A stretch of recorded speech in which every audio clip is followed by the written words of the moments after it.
শুভ সকাল বন্ধুরা, গোপালের পরিবার চ্যানেল থেকে জানাই অনেক অনেক ভালোবাসা। আজ শ্রাবণ মাসের তৃতীয় সোমবার, তাই আপনাদের সঙ্গে চলে এসেছি পুজো করার ভিডিও নিয়ে। আর এই যে বাবাকে কেশর চন্দন লাগিয়ে নিয়েছি। প্রথমে তো একবার স্নান করিয়ে নিয়েছি দই, দুধ, চিনি, মধু, পঞ্চামৃত দিয়ে, আর একবার তারপরে এখানে বাবাকে স্থানে বসিয়ে তিলক দিয়ে নিচ্ছি।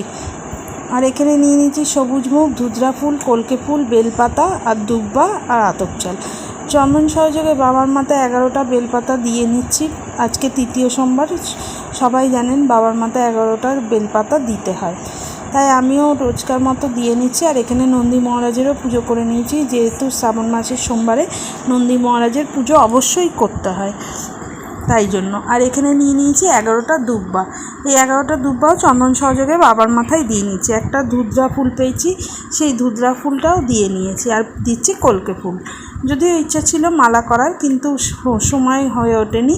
আর এখানে দিয়ে নেবো একটুখানি অখণ্ড আতপ চাল। যেই আতপ চালগুলো ভাঙা না, একটু বেছে নিতে হবে, বেছে নিয়ে সবার মাথায় দিয়ে নিচ্ছি। এখানে আমার 3টে শিব রয়েছে। আর দিয়ে নেবো এই যে একটু জল দিয়ে ধুয়ে নিলাম, দিয়ে দেবো সবুজ মুগ। সবাই বলে সবুজ মুগ দিলে সুখ, শান্তি, সমৃদ্ধি পাওয়া যায়, তাই জন্য আমিও এখানে সুখ শান্তির জন্য অবশ্যই দিয়েছি। আর দিয়ে বাবাকে এই যে এখানে চান করিয়ে নিচ্ছি, মানে অভিষেক করিয়ে নিচ্ছি জল দিয়ে। যদি কোনো ভুল ত্রুটি হয়ে থাকে পুজোতে, তবে অবশ্যই নিজের মনে করে ক্ষমা করে দেবেন। আর এখানে 3টে ফল আর মিষ্টি দিয়ে নিয়েছি বাবার উদ্দেশ্যে। আর এখানে দিয়েছি জল। আর এগুলো রোজ আমার গাছের ফুল, তাই দিয়ে পুজো করে নিয়েছি। যদিও ফুলটা আগে দিয়ে পেরে রাখতে হয়, নয়তো সবাই নিয়ে নেয়। আর আমার পুজোটা কেমন লেগেছে অবশ্যই বলবেন।